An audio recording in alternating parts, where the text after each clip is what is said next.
Украинскиот председател Петро Порошенко изјави дека украинците на вчерашните избори неотповикливо го поддржаа приближувањето кон Европа, како и неговиот план за политичко решавање на борбите во Источна Украина.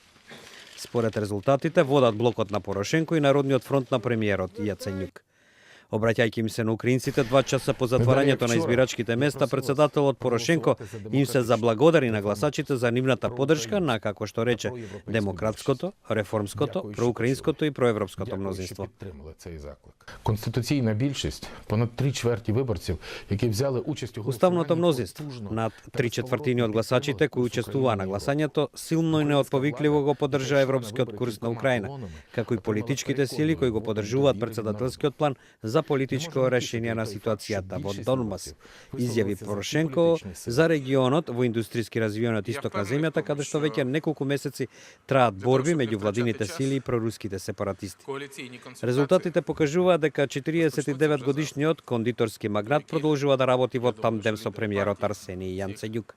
Впрочем, Порошенко најави дека Народниот фронт на Јаценјук останува главен партнер во разговорите за формирање нова влада, кои не би требало, според него, да траат повеќе од 10 дена. Тоа го потврди и Јаценјук. Щойно я мав зустріч з президентом України. Пред малку имав средба со председателот на Украина и ние во што е можно најкраток период ќе формираме коалиција. Основата на таа коалиција е спогодбата за асоцирање со Европската унија, рече Јаценјук.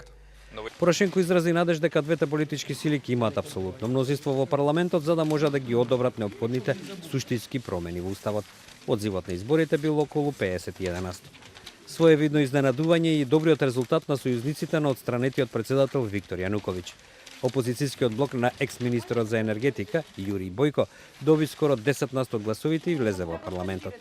За прв пат откако Украина стана независна во 1991 година, во парламентот нема да има пратеници на комунистичката партија.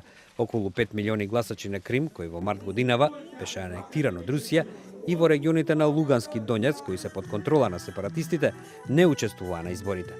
Така 27 места во парламентот, кои има 450, ќе останат непополнети.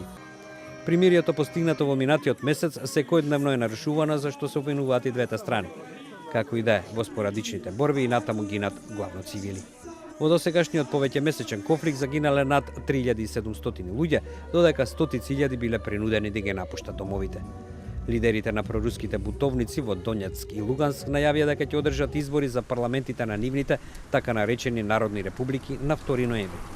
Киев, Соединетите држави и неколку други западни земји соопштија дека станува збор за незаконски избори и оти нивните резултати нема да бидат признати.